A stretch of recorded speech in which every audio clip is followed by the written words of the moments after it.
Mas na sua adolescência, passava na sua cabeça algum outro tipo de profissão ou já era a luta antes do seu sensei te direcionar para isso e falar, olha, cara, você nasceu para isso? É algo que me mantém vivo, sabe? Que me dá aquele prazer de fazer realmente.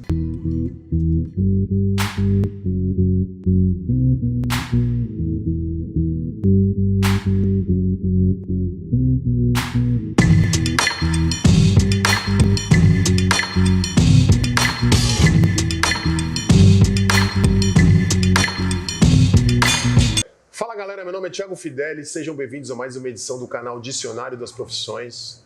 Bem-vindos à primeira gravação de 2024 e hoje nós vamos bater um papo com o Alisson Maguila, profissional das artes marciais há mais de 20 anos. Prazer, Thiagão. Cara, prazer é o meu, obrigado aqui por esse bate-papo. E queria que você contasse um pouco para mim como é que você ingressou no mundo das artes marciais até chegar quem você é hoje. Bom, primeiramente é um prazer estar com vocês aqui hoje, participando da primeira gravação de 2024, então é uma honra, né? E é uma trajetória aí de mais de 2 décadas, cara. Eu comecei com 12 anos, eu costumo falar que por acidente, né? Porque, como toda criança, eu era com muita energia, né? Precisava brincar e tal, e aí a gente tinha uma diferença que eu tenho um irmão que tem problema neurológico. E aí minha mãe me levou na psicóloga porque ela falou, não é possível, deve ter algum problema e tal, porque eu brigava muito. E aí a psicóloga indicou minha mãe só, né, como toda criança, praticar um esporte, gastar, extravasar essa energia. E aí minha mãe me colocou no futebol. Pra sorte de muitos aí, eu não virei centroavante, porque senão era aquele matador, camisa 9, entendeu? E não deu muito certo, com 2 semanas eu arrumei uma confusão também no futebol. E minha mãe me colocou para fazer natação, porque na natação não tinha contato físico com ninguém. E aí, na academia que eu comecei a fazer natação, tinha aula de lutas, cara. E aí eu, sei lá, acho que eu fui talvez 1 mês para natação. Depois eu comecei a ouvir os barulhos que vinham do andar de cima, que era a academia de lutas.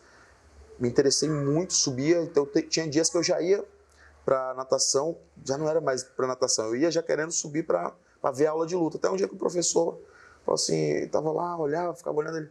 E aí, neguinho, quer treinar? Aí eu, quero. Entra aí. Aí coloquei uma luva velha na mão, fiquei no saco de pancada lá, batendo de qualquer jeito, porque eu não sabia, né? E aí fui pegando gosto, depois de um tempo ele falou, agora você precisa ver com sua mãe, com seu pai, para vir aqui ver e tal, para você treinar. Aí eu comecei, fiquei ali 3 meses treinando, boxe. Acho que eu tinha 12 anos, se eu não me engano. Aí já comecei, 3 meses já fui pro primeiro campeonato. Ganhei, mas assim, nada de técnica, nunca fui primor. Eu sempre fui esforçado, e com muita vontade. Então, com muita vontade, moleque ali de 12 anos, muito ímpeto, ganhei e fui seguindo. Depois a gente foi morar no interior do Ceará, não tinha boxe, tinha karatê. Então aí eu fui pro karatê estilo Shotokan. Também participei de muitas competições, campeão brasileiro, cearense, sul-americano, não era sul-americano, norte-nordeste, e isso tudo morando no Ceará.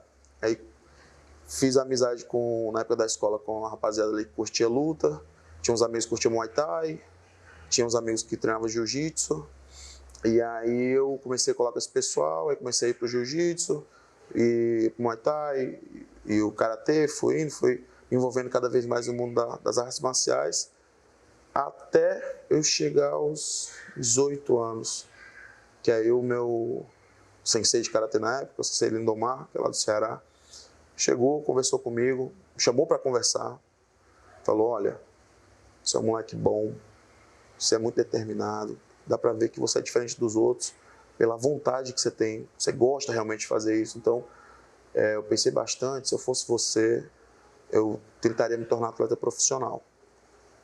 Só que aí eu, né, assim, como? E a questão é como, né? Eu sempre gostei do Pride, o UFC na época era um pouco menor, mas de MMA no geral, eu comprava os DVD pirata quando eu vim em Fortaleza, dos eventos na Inglaterra. O Pride era o sucesso, porque eu alugava todo final de semana para assistir. Tudo, eu consumia muita luta, né? Mas uma coisa é você ver na televisão. Naquela época, começo dos anos 2000, a informação era algo muito limitado, então para você saber como chegar nisso era muito complicado. E esse meu sensei me deu esse caminho. Ele falou, olha, se eu fosse você, eu ia para o Rio de Janeiro, para Curitiba ou para São Paulo. E aí... Mas não te interrompendo, eu queria só entender uma coisa. Você iniciou na luta devido ao seu irmão e teve todos esses estímulos, mas na sua adolescência, passava na sua cabeça algum outro tipo de profissão ou já era a luta antes do seu sensei te direcionar para isso e falar, olha, cara, você nasceu para isso? Cara, eu sempre falo, eu dei sorte de descobrir muito cedo na minha vida aquilo que eu amo. Ponto. Ah, você vai seguir carreira? Eu sabia se eu ia ser profissional. Eu sabia que eu nunca ia parar de treinar. Isso eu sabia, porque eu gosto. É algo que me mantém vivo, sabe? Que me dá aquele prazer de fazer realmente. Então, não pensava em ser um atleta profissional. Porque, até como eu te falei, o mundo que a gente vivia ali, anos 2000, ainda era muito fechado. O acesso à internet, à informação... Você não tinha tanta... Até celular, telefone celular era mais difícil. Uhum. Então, as opções eram mais escassas, né? Até quando veio essa conversa com o meu sensei sobre São Paulo, sobre esses 3 lugares, né? São Paulo, Curitiba e Rio de Janeiro. E, por coincidência, eu tinha um amigo meu que estava aqui em São Paulo fazia uns 7 meses. E eu falei para ele, liguei para ele e falei, Paulo, cara, eu quero ir para São Paulo. Eu falei, fazer o quê? Eu quero ser lutador. Desse jeito. Eu quero ser lutador. Com 18 anos, quero ser lutador. E o meu sensei falou que a opção melhor são essas aqui. Eu te conheço aí, não conheço ninguém no Rio de Janeiro, não conheço ninguém em Curitiba. Então, quero ir para São Paulo. Ele falou, cara, meu pai, ele trabalha na feira, ele pode arrumar um trampo pra você e dá para ficar no alojamento do pessoal lá. Então você já não vai precisar pagar aluguel, essas paradas e tal. Eu falei, pode ser. Vê aí com o cara, se eu estiver precisando, eu vou. Aí o pessoal falou para vir, eu vim para São Paulo. E foi muito difícil o começo. Você veio do Ceará para São Paulo. Mas o começo foi muito difícil, porque a rotina do feirante, ela é pesadíssima, cara. Na época a gente levantava 3h30 da manhã. Né? Porque a gente passava no Ceasa antes, carregava caminhão e tal, ia para a feira. 5 da manhã a gente estava descarregando. Quer dizer, você tinha seu objetivo de ser lutador, mas você ia ter que ter atividades paralelas. Sim, para me manter. Para se manter, para chegar. Isso é comum no mundo da luta? Isso é muito comum. Isso é muito comum, porque, inclusive, com atletas de alto nível, tá? Eu era um jovem que estava sonhando, estava buscando, estava correndo atrás. Recém-chegado do Ceará. Mas tem muitos atletas já de bom nível, que estão em bons eventos, como eu vou te contar da minha trajetória, que, cara, o dinheiro não entra de forma suficiente para você somente para a luta, entendeu?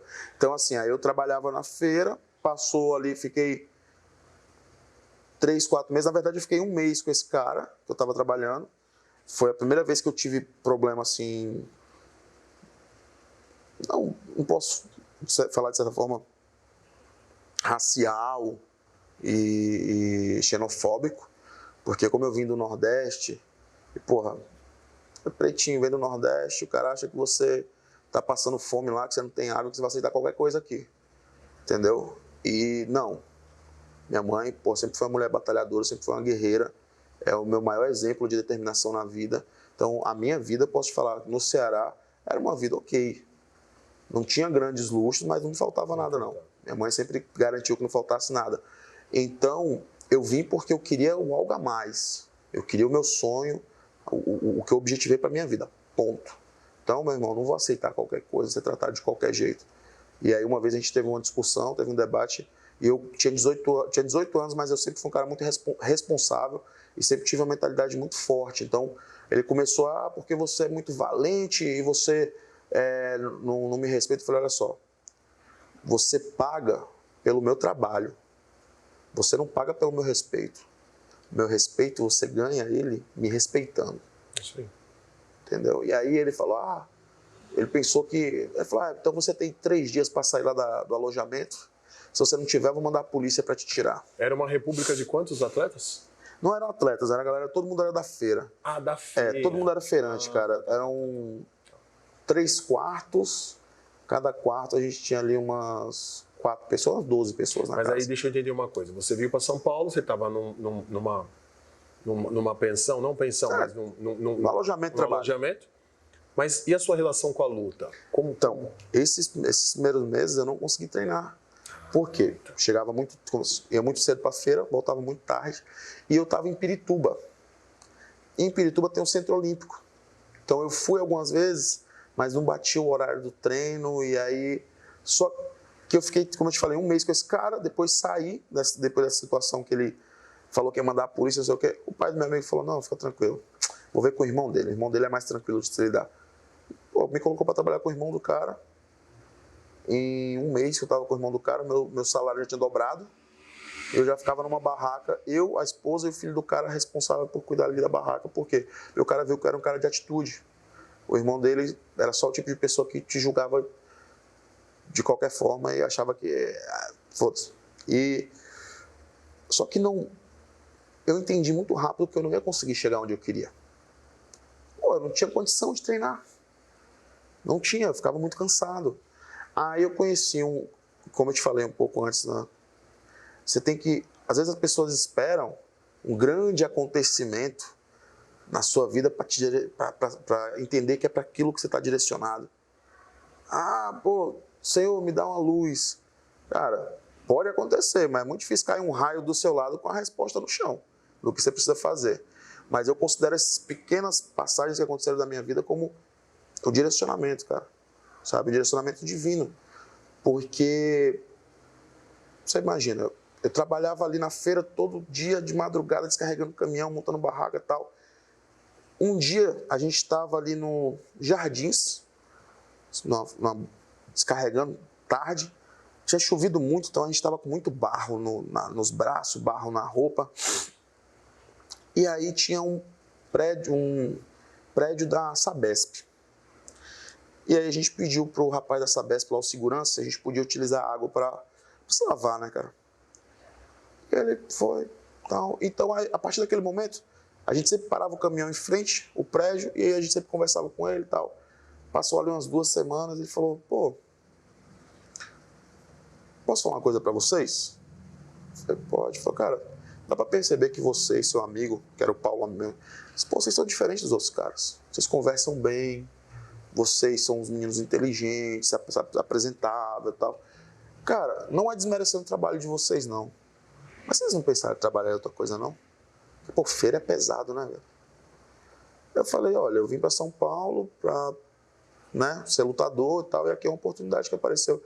Ele foi na guarita dele, voltou, até hoje eu lembro, um pedacinho assim, desse tamanho assim, ó, do amarelinho. Lembra do amarelinho, jornal de classificados? Anúncio. Aí ele falou assim, ó, tá aqui esse endereço, é um lugar que dá curso ali no centro de São Paulo, você vai lá fazer o curso. Depois que você fazer o curso, eles te dão encaminhamento para 3 empresas. E aí vocês conseguem entrar já na área de segurança. Eu falei, sério? Ele falou, sério. E aí eu fui. Fiz esse curso, realmente eles deram os encaminhamentos. Eu fui na primeira empresa, fiquei na primeira empresa já. Já me contrataram na primeira empresa. É largada. Aí, carteira assinada e tal. Só que, o que acontece? O turno que tinha era noturno. Então, era aquela jornada, cara. Eu trabalhava à noite até o meu corpo se acostumar e tudo mais. Foi um período também que eu fiquei sem treinar. Em resumo, eu fiquei quase 1 ano sem treinar quando eu vim para São Paulo. Até me estabilizar. Quando eu consegui me estabilizar, eu entendi que o meu horário ali era aquele, era à noite, então o que eu fazia? Eu trabalhava de 19 às 7 da manhã. Às 7 da manhã eu saía, ia para academia, fazia musculação. Nessa época eu voltei a treinar um pouco de karatê, que eu fui morar na zona norte de São Paulo. Então eu fazia musculação e karatê. Corria para casa, fazia meu rango, deitava meio-dia. Meio-dia eu dormia até as 4 da tarde. 4 da tarde eu levantava, 5 horas eu estava na academia. Fazia o treino de 5 às 6h30, 6h30 eu terminava, tomava um banho, saía correndo, porque a academia era relativamente perto, eu achei uma academia perto do meu posto de trabalho. Entrava às 19 de novo. E aí foi isso. Quer dizer, você tinha um trabalho, um sustento aqui, mas você nunca perdeu o foco, que é o propósito, que era a luta. A luta. Não perdia a mão dali da coisa. Não, eu sempre mantive. E quando a situação ficava mais assim, tipo, apertada. Pô, eu passei por um incêndio, cara. Poucas pessoas sabem disso porque eu não fico muito... mas eu tinha nessa época eu treinava no Parque da Água Branca. Eu rodei bastante, cara. Eu também fui um cara que corri muito atrás de oportunidade. Eu fui pro litoral de São Paulo, atrás de oportunidade em equipes de lá. Eu voltei para cá, para a capital. Eu morei na Zona Leste, morei na Zona Norte, morei na Zona Oeste. Eu só não morei muito lá na Zona Sul, cara. Mas é onde eu achava que eu podia estar melhor para treinar e trabalhar. Eu sempre corri atrás. Então, e sempre usando esses recursos para poder angariar você na luta. Na luta. Sempre na luta. foco Sempre, na luta. sempre. Cada centavinho que eu juntava ali era para pagar a minha passagem, era para pagar meu material, entendeu? Era isso. E aí chegou um dia que eu encontrei mais um desses direcionamentos que eu falo divino. Eu estava voltando de uma empresa que eu tinha ido fazer entrevista, eu tinha passado. Estava voltando no ônibus e eu escutei uma moça falando com um cobrador sobre treino. Porque treino, não sei o quê, pá. E a gente estava ali, acho que na Turiaçu, ali onde é o parque Parque Antártica, né? Que é o estádio do Palmeiras, em resumo. Aí ela parou ali, eu sabia que eu estava relativamente perto de onde eu estava morando, que nessa época eu estava morando na Lapa. Mas eu não sabia onde exatamente. Aí quando ela desceu, eu saltei e ela foi rápido na frente, eu dei uma acelerada, eu falei, moça. Eu falei, me desculpa, eu vi você conversando com um rapaz ali, me desculpa, né? Mas é porque eu quero treinar, eu quero ser lutador, e eu vi você falando do projeto, não sei o quê. Você podia me levar? Ela, claro, é aqui na Água Branca. Aí eu fui com ela. Cheguei lá, o treinador na época era o Rocha, e aí ele falou, Rocha, quer ser lutador e tal. E chegou pra mim e falou... Era uma academia de? Kickboxing. Era um projeto da CBKB, que é a Confederação Brasileira de Kickboxing. E tinha aula de 4 da tarde até as 8 da noite. Então isso era muito bacana, porque... Acho que até as 9, se não me engano.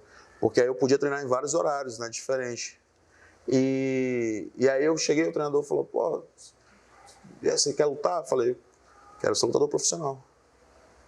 E o cara quis me testar no começo, colocou para fazer uns sparrings um pouco lá mais duro, mas graças a Deus eu sempre tive determinação. E foi indo assim, cara, foi acontecendo. E eu até digo que eu devo muito ao kickboxing, porque foi no cenário do kickboxing que eu tive mais oportunidades, assim. Aí depois, óbvio, eu fui conciliando com boxe também, voltei a competir boxe e tal. Isso aí a gente está falando de 2011. 2 anos de São Paulo.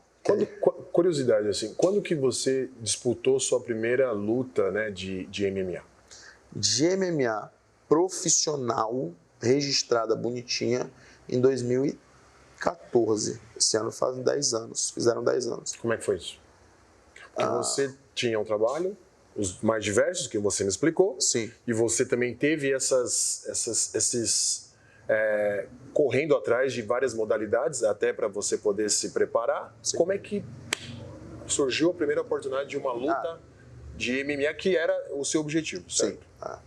Deixa eu acelerar rapidinho então essa parte para a gente chegar. Fui para o projeto CBKB, graças a Deus comecei a competir no kickbox. Nessa época me ajudou muito, cara, porque eu não pagava inscrição e eu não pagava transporte, porque era projeto social. Então por isso que eu falo, eu sou cria de projeto social. Então isso aí me deu a oportunidade de competir em vários eventos, tal. Fui lutando, fui ganhando.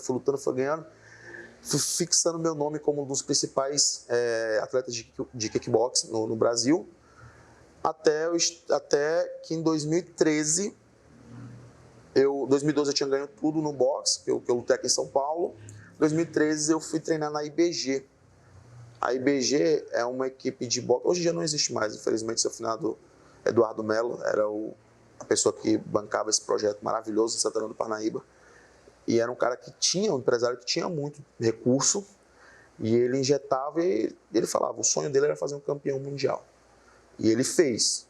O Patrick Teixeira foi campeão mundial da WBO, e, sabe, tipo, um cara sensacional também. Infelizmente ele faleceu, seu Edu, mas foi uma pessoa maravilhosa. Fui treinar lá, treinei, fiquei 1 ano com eles. Meu boxe evoluiu muito, porém, cara, era um ambiente muito tóxico, cara. E os caras que estavam na direção, eles não faziam a menor questão de tornar um ambiente mais leve, né? E eu percebi que aquilo ali não me cabia. Tecnicamente era muito bom, mas sabe aquele lugar que não tem energia bacana, que você não se sente bem? Então, final de 2013, 2014, o Lucas Lúticos, que é um empresário de MMA, que está aí no cenário até hoje, estava começando. E aí ele me conhecia, não sei, cara, de onde, acho que da internet. Acho que da internet, de fóruns que eu sempre participava. E ele falou, cara, vai ter uma luta de MMA no Brasil. Em Piraju, interior de São Paulo. Tem uma luta de MMA em Piraju. A bolsa é R$500 para lutar, mais 300 se ganhar. E eles estão precisando de um peso pesado. Você não tem interesse, não? Eu falei, cara, tenho. Eu falei, tenho, porque eu pensei, cara, é uma oportunidade. É uma oportunidade, vou participar. Se ganhar, ganhou. Se não ganhar também, vou continuar treinando, lutando. Vou me testar, né? Porque eu já tinha lutado no Ceará, mas era outro tipo de outra situação. A gente lutava sem luva, só de protetor bucal e coquilha. Era tipo uma coisa mais underground, né? E eu tinha me saído muito bem no Ceará. Até por isso eu vim para São Paulo. E aí vim para Osasco, treinar em Osasco na época da Energia Fight, que era a academia de um amigo do Gerson, que foi meu treinador na época. O Gerson me ajudou bastante nessa época. O pessoal ali, a gente treinava e tudo mais. Fui para lutar. Teve esse foi um grande momento de decisão na minha vida, porque eu ainda trabalhava de segurança, como eu te falei, mesmo sendo atleta, mesmo já vitorioso, não tinha uma condições de viver só da luta. Aí eu cheguei pro meu supervisor e falei, tem uma luta de MMA e tal. E na verdade, assim, primeiro veio uma proposta de promoção. Ele me convidou para ser assistente dele, porque eu era um cara muito correria. Empenhado.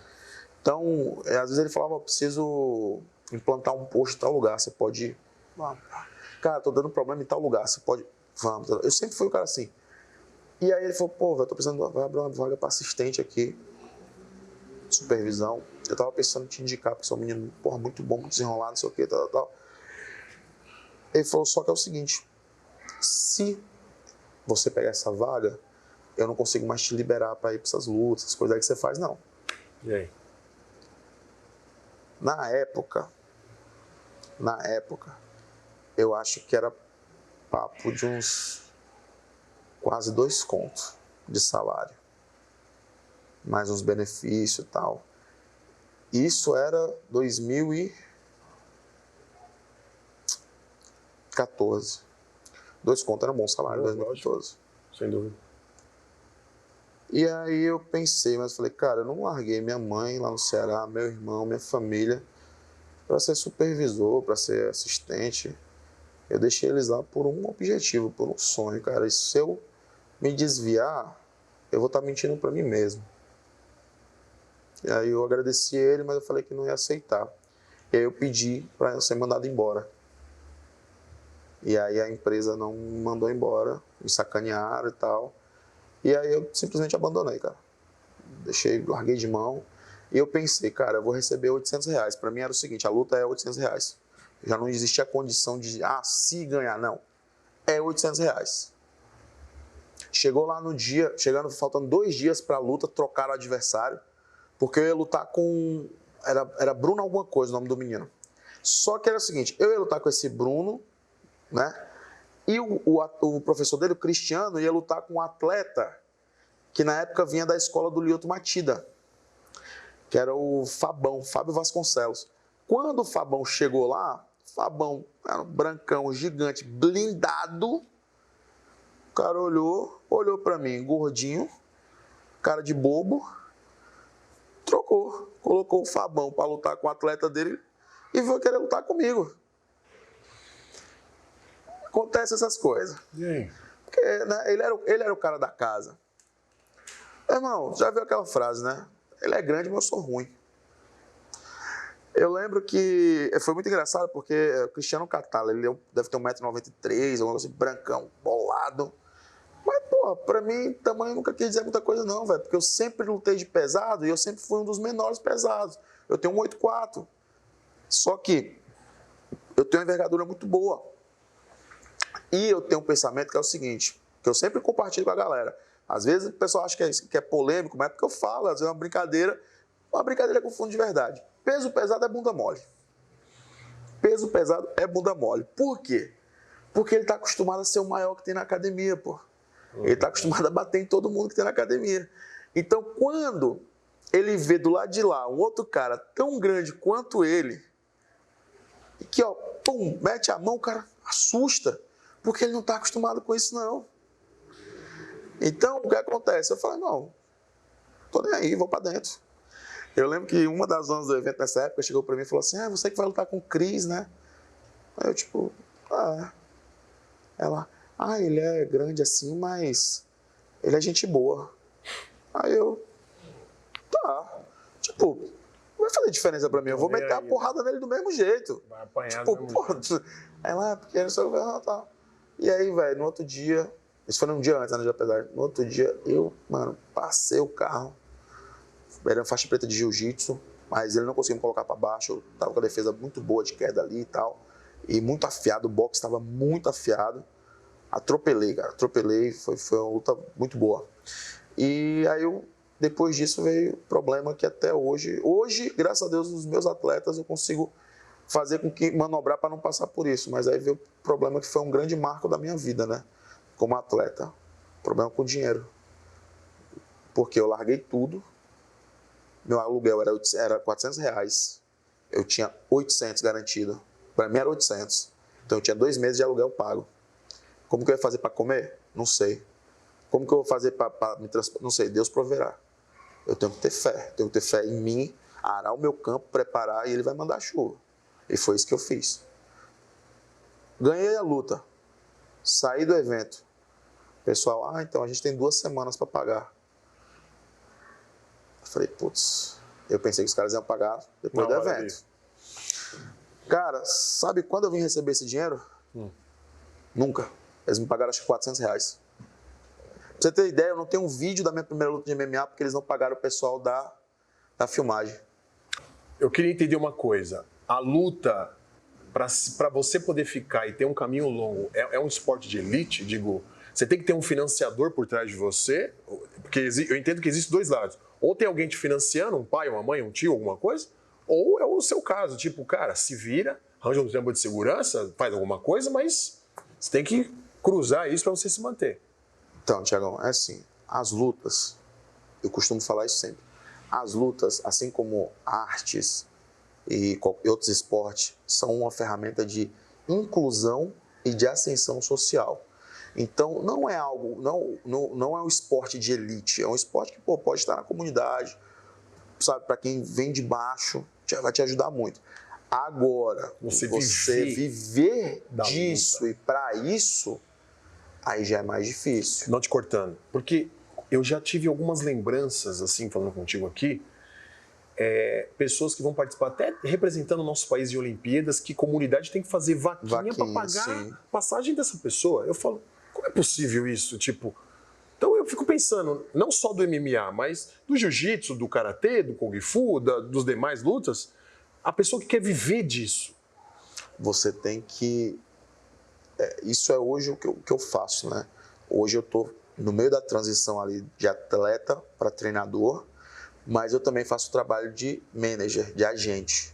Então eu tenho alguns atletas que estão comigo e eu cuido da carreira desses atletas. Mas como você cuida? Primeiro, eu tenho 2 atletas que moram comigo. Eu tenho outros atletas, mas eu tenho 2 que moram comigo, que não são de São Paulo. Então, são meninos que têm qualidade técnica, que têm potencial e, acima de tudo, que têm vontade. Eu trouxe eles para São Paulo, treino eles e, a princípio, eu segurava as contas da casa. A partir do momento que eles foram se estabilizando, a gente começou a dividir, porque também ficou muito pesado para mim, né? Então, assim, de certa forma, eu sou um financiador. Entendeu? E quem não tem isso? Cara, quem não tem e quer ser atleta de alto rendimento tem que dar um jeito de achar, irmão. Aí tá lascado. Tem que dar um jeito de achar, porque senão você... Porque é uma triste realidade que ninguém conta, né? Você tem que... Porque assim, a gente não tá falando do cara aqui que trabalha, que treina, vai lá e faz umas lutinhas, tal, pra sair na mão, pra... Não, a gente tá falando do cara que quer viver de luta para a luta. É isso aí. Então, é muito importante que você saiba aonde você está entrando. Por exemplo, a referência, que eu não te cortando, a referência que eu tenho da luta, né? É Popó, Brasil, né? Popó e Maguila. Sim. Depois veio Anderson Silva, os demais, Sim, mas sim. falando dessas referências do boxe propriamente. E eu já vi um depoimento do Maguila falando, eu vim de um estado muito pobre da minha vida para conseguir vingar, então quantos que não começou e quantos que não vingam? Sim. E a maior referência também é o próprio filme Rock Balboa. Sim. Ele mostra ali exatamente que você vem lá de baixo mesmo para conseguir depois virar. Por favor. Então, assim, é uma questão muito saber aonde procurar também. Quando eu cheguei em São Paulo, a gente tinha menos acesso à internet, mas eu ia nas academias, perguntava, tem aula de luta? Tem. Aula de quê? Tem de karatê. Esse professor, ele é filiado? Luta? Oferecia o seu serviço. Eu pesquisava para saber onde eu estava entrando. Mas não só para oferecer o seu serviço. Não, isso como atleta na época. Porque eu queria saber, eu queria alguém que trabalhasse com competição, que eu pudesse me levar para as competições. Para mim não me interessava ir treinar num lugar só por treinar. Entendeu? Então você tem que ter esse pensamento. Hoje é muito fácil, hoje você dá um Google, você vê o nome das pessoas ali, você vê as entidades, você vê isso, você vê aquilo, você vê onde treinar. Entendeu? Então, assim, essa ideia de viver de luta e viver para a luta, ser um atleta profissional, requer muita determinação. Por quê? Eu já lutava WGP, que é o maior evento de kickbox do Brasil, das Américas, eu acho. Já lutava MMA profissional. E eu lembro que um dia minha mãe me ligou. Eu morava em Barueri, na época eu treinava aqui em Osasco, mas eu morava em Barueri. Minha casa era aquela casa, tipo, um nível abaixo da rua, meu celular não pegava. Eu subi e sentei na porta de casa para falar com a minha mãe. E aí minha mãe falou, filho, como você tá? Você tá bem? E tal. A gente conversando, tô bem. Tal. No final da conversa, minha mãe falou assim, filho, você tá bem? Porque eu tô achando você meio triste, meio desanimado. Sua voz tá assim e tal. E eu falei, não, mãe, eu tô bem, tô cansado e tudo. Ela falou, então tá bom, então filho, Deus te abençoe e tudo mais, tô indo dormir. Eu falei, tá bom. E cara, eu desliguei o telefone, eu chorei pra caralho, velho. Eu chorei muito, porque eu tava cansado. Eu falava, a galera falava que quando eu virasse profissional eu ia ganhar dinheiro. Virei profissional, não ganhei dinheiro. Falou que quando eu chegasse no WGP ia ter dinheiro, não vi cor de dinheiro. Falou que quando eu fosse lutar MMA profissional, tô lutando, tô ganhando e não tô vendo dinheiro. Falou os calotes que eu tomava. Então a palavra é determinação, irmão.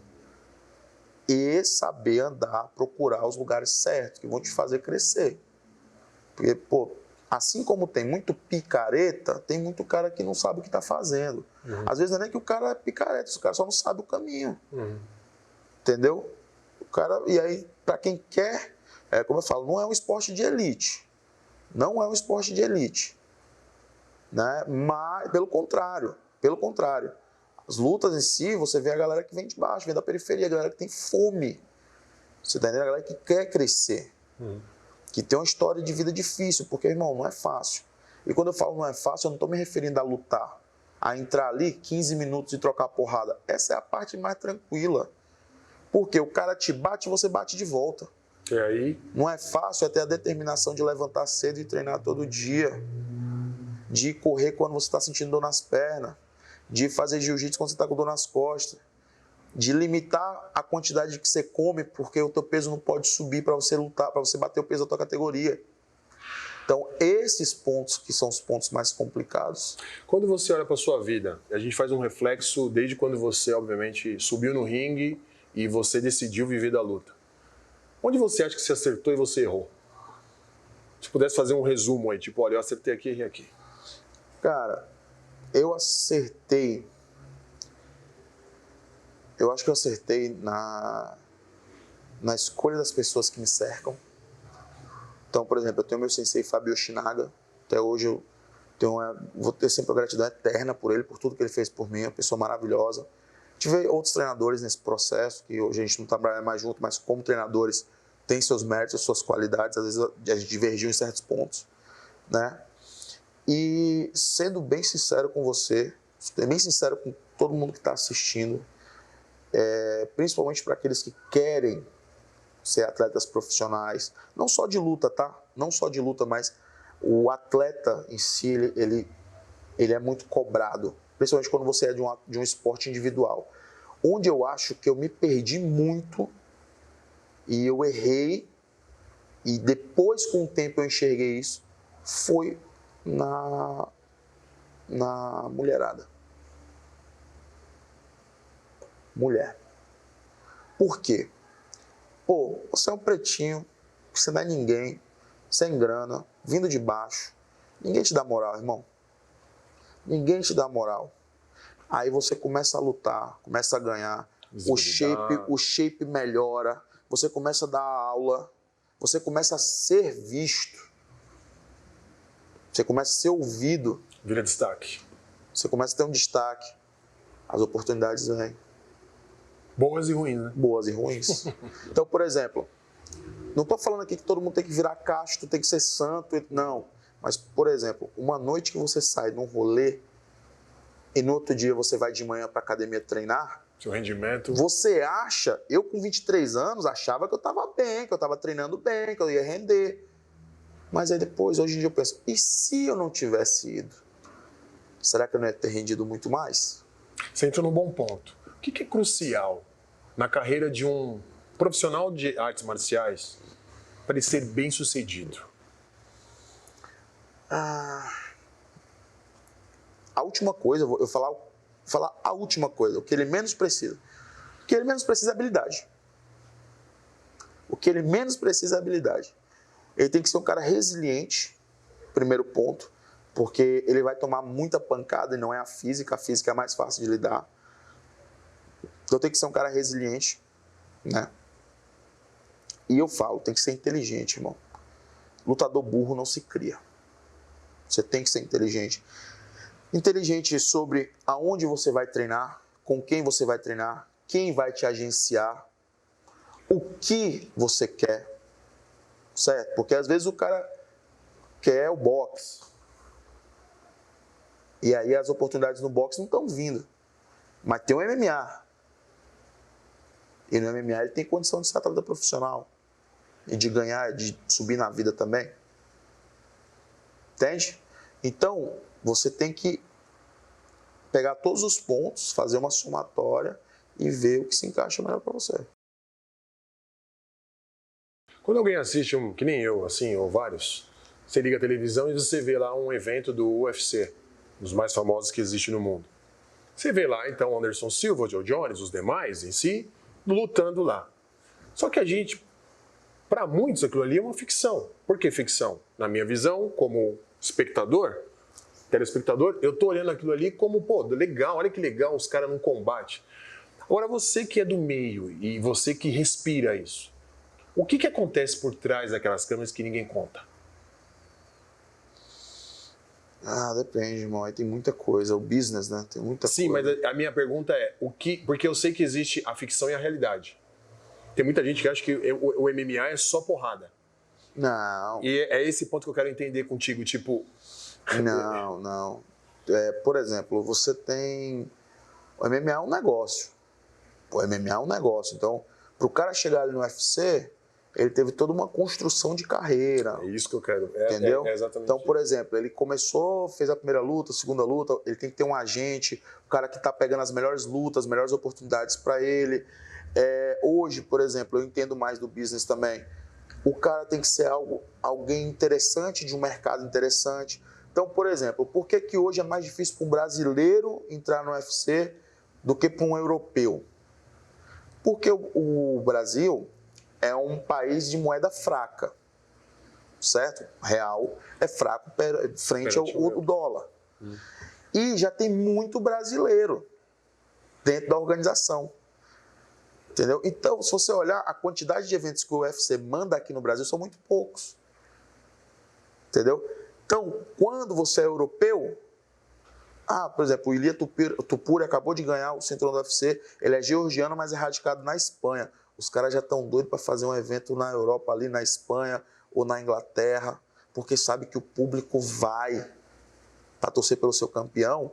E é o euro, é uma moeda forte. Mas e a história que o Brasil constrói? Não, o Brasil ainda é o maior celeiro de talentos do MMA do mundo. Isso não tem peso? Isso, cara, tem muito peso, mas aí a gente está falando de business. Tem o business e tem o mérito esportivo. São duas coisas completamente diferentes. Antigamente, quando eu era atleta, só atleta, eu só me pegava ao mérito esportivo. Hoje eu entendo a diferença de business e mérito esportivo. Então, por que o UFC vai para a Arábia Saudita agora? E quem que eles vão colocar? Uma das lutas principais é o Khamzat Chimaev, que é muçulmano.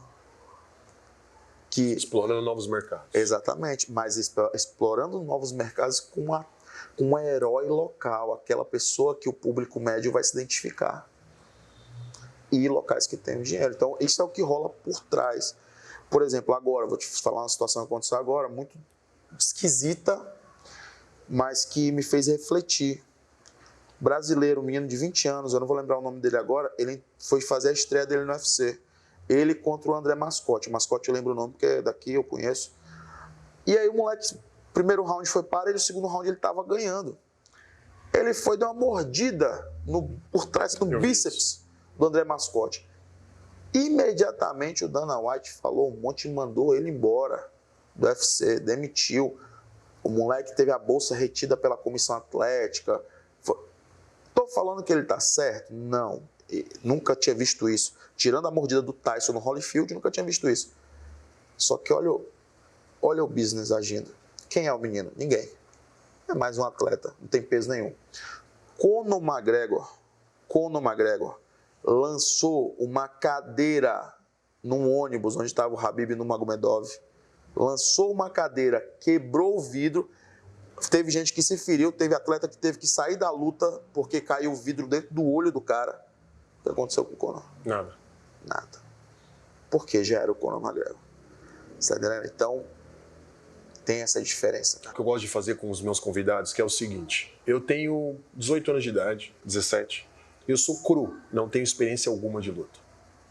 E aí eu quero sentar contigo e desenhar uma trajetória para me tornar futuramente um profissional de artes marciais. Por onde eu começo? Primeiro ponto, procurar lugares de qualidade para treinar. Então, mas como é que eu vou saber onde é bom, onde é ruim? Você vai pesquisar. Por exemplo, Internet. Hoje, avaliação. eu consigo citar para você aqui, ó. Joga bons lugares para treinar, boxe em São Paulo, para competição. Você tem o Centro Olímpico, você tem o Pinheiros, você tem a Fundação Gibi no Taboão da Serra, você tem o Tony Box, você tem o Raízes da Luta. Isso, assim, só estou te falando aqui de cabeça agora. Ok. Beleza. Mas aí eu procuraria o quê? Primeiro uma academia de boxe? Cara, ou já uma academia de MMA? Como que eu faria isso? Eu não recomendo ninguém começar no MMA. Porque eu acho que você tem que ter uma base em alguma modalidade. Então, uma base e uma história. Um lugar que você vai se sentir bem, você vai se sentir tranquilo na hora que o bicho apertar. Pode ser no jiu-jitsu, pode ser no boxe, pode ser... Você tá entendendo? Mas aí, uma curiosidade, porque eu joguei basquete. Certo. E o basquete, como algumas modalidades coletivas ou até individuais também, se você não começa cedo, a chance de você não virar nada no futuro é muito grande. Uhum.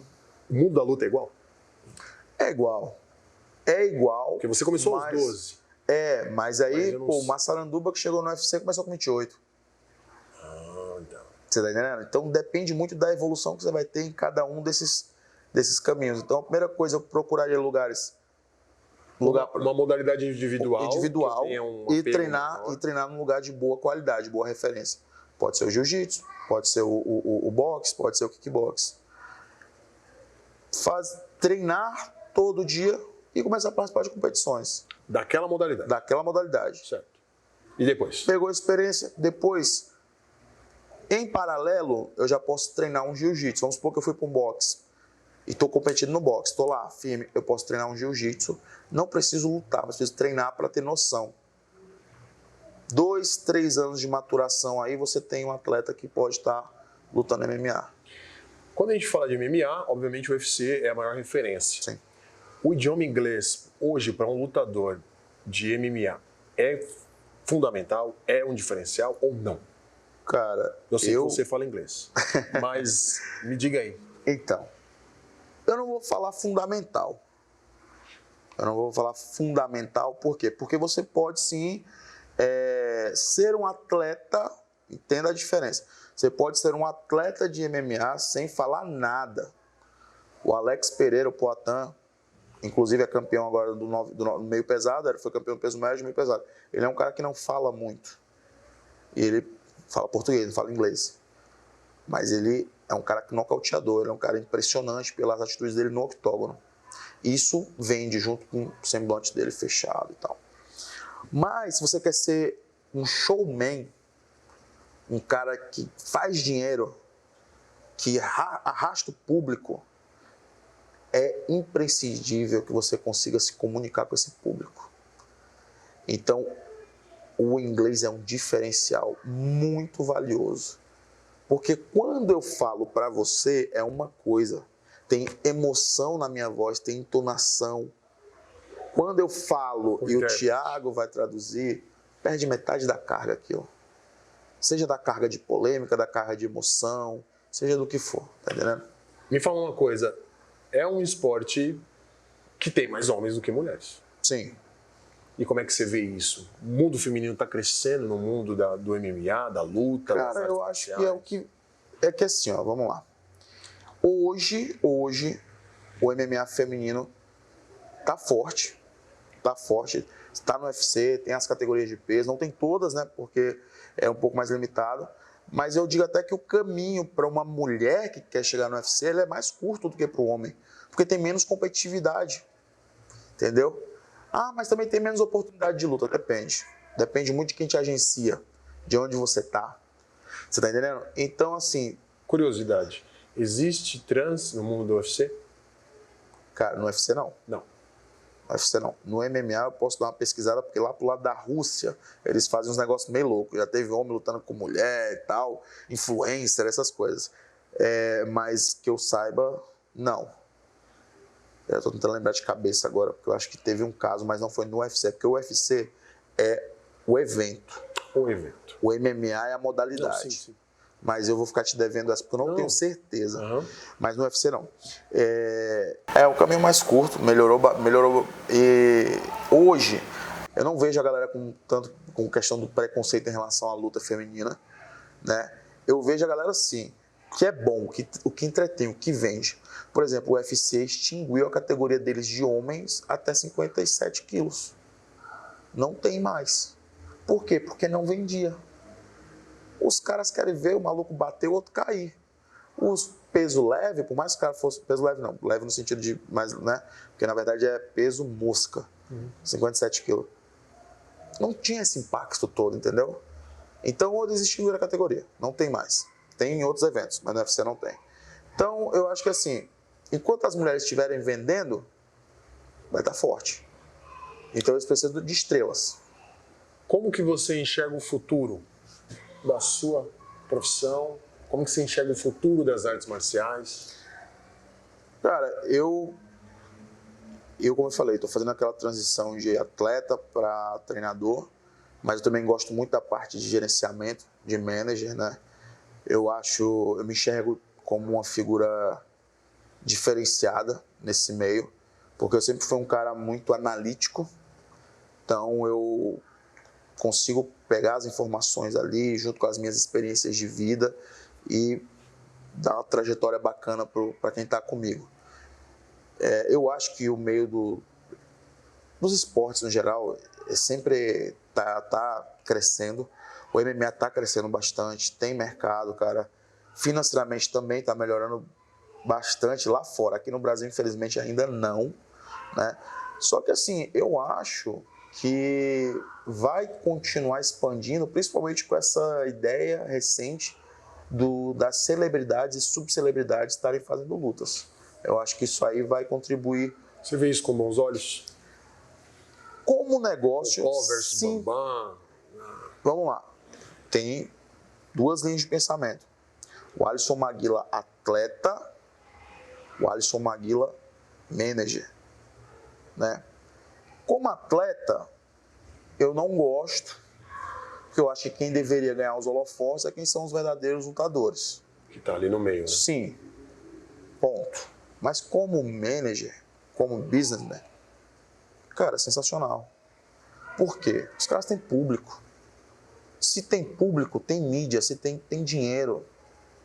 Você tá entendendo? Então, qual que é o meu conselho para quem quer E me corrija, aproveitar? né, também. Se tem que nem essas lutas de influencer contra ex-lutadores, essa luta é o principal evento, principal. né? Mas tem outras lutas anteriores que vai abrir espaço também para outros lutadores. Então, o meu conselho é esse. Treine, se prepare, tente cavar uma vaguinha ali num evento desse, porque de repente você participa. Ó, no último Fight Music Show que teve, o Popó versus o Bambam, tiveram 4 lutas de MMA profissional abrindo card. Os caras lutaram, receberam bolsa, tiveram sua visibilidade e colocaram sua vitóriazinha lá. Então, não adianta só você ficar falando mal, xingando, criticando, se você não faz nada diferente também, irmão. E aí? Você ficar da sua casa sentado com a bunda no sofá, vai resolver alguma coisa? Vai fazer tua carreira crescer? Não vai. Então seja produtivo. Aproveite as circunstâncias de alguma forma. É isso. Você vê artes marciais como um campo amplo para você poder atuar? Por exemplo, você pode ser lutador, como você me explicou, daqui a pouco você já está virando a chave, no seu caso, como manager. Anderson Silva, a grande referência, sim, lutou até os 44 e ainda conseguiu se manter. Existem outras caixinhas que você pode atuar dentro do mundo das artes marciais para que você... Pô, sei lá, fisicamente já não estou apto. Pô, mas também não tenho um saco para ser treinador. Existe. A pessoa consegue atuar em... Existe sim. Eu até falo que apesar de sempre ter esse lado assim de treinador e tal, de ajudar muito, mas eu não me via assim lutar. Então até por isso que eu pensava voltar até os 40 pelo menos, vai. Mas hoje, cara, com tantas lesões, com dificuldade, rotina que eu tenho, então já é um pouco mais difícil. Você não aposentou ainda não? Não. Esse ano, inclusive, era para eu lutar agora em maio, mas aí a diferença é que hoje eu tenho 33 anos e eu sei me posicionar. Os caras me ofereceram uma luta para maio, no Octagon, que é o evento europeu que eu tenho contrato. Eu aceitei, os caras não me mandaram o contrato, não falaram mais nada. Eu estou tocando a minha vida, estou cuidando dos meus meninos que vão lutar, não estou me dedicando totalmente ao meu camp, à minha preparação. Então, quando chegar, sei lá, virou um mês, eles me mandaram o contrato e falaram, a luta de maio. Eu falei, não. O contrato tinha que ter sido assinado um mês atrás. Se vocês quiserem, eu volto em junho e julho. Entendi. Hoje, eu tenho essa autonomia. Você está entendendo? Hoje eu tenho essa autonomia.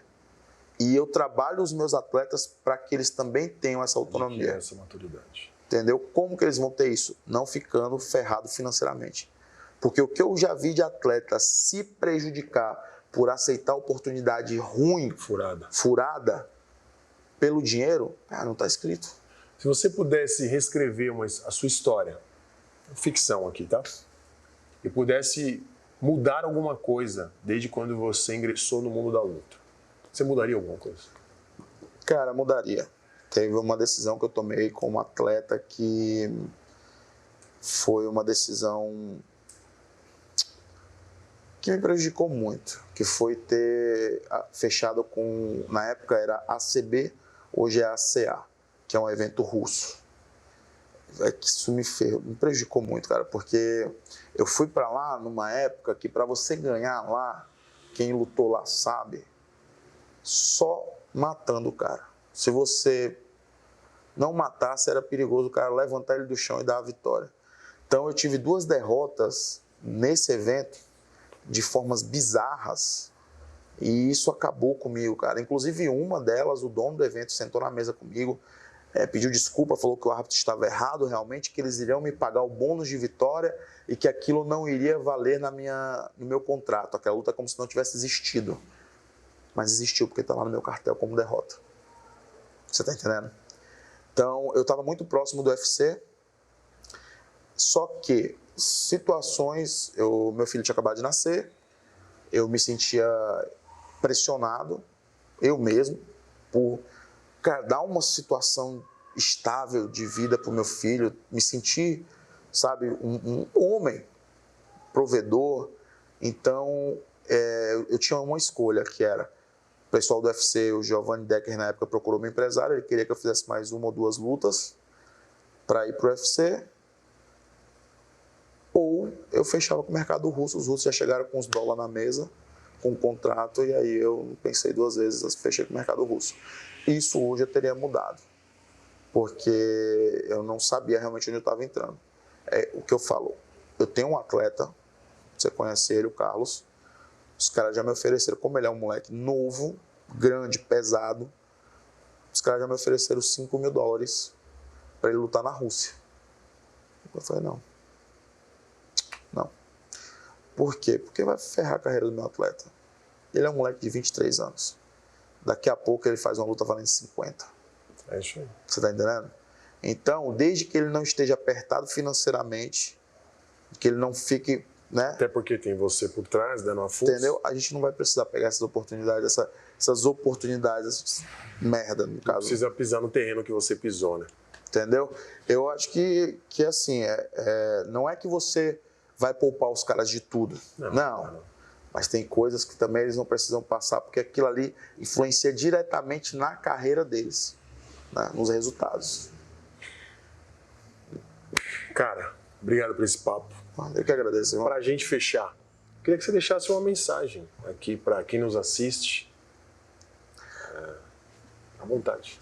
Bom, galera, foi muito bom estar aqui, trocando essa ideia com o Thiago. É um prazer enorme estar aqui, passando um pouco da minha experiência de vida para vocês. Espero que vocês tenham conseguido absorver um pouquinho aí do mundo das artes marciais através da minha história, da minha trajetória. Para aqueles que sonham em ser atletas de alto rendimento, sonham em ser lutadores, a palavra que fica é essa que eu falei, determinação, tá?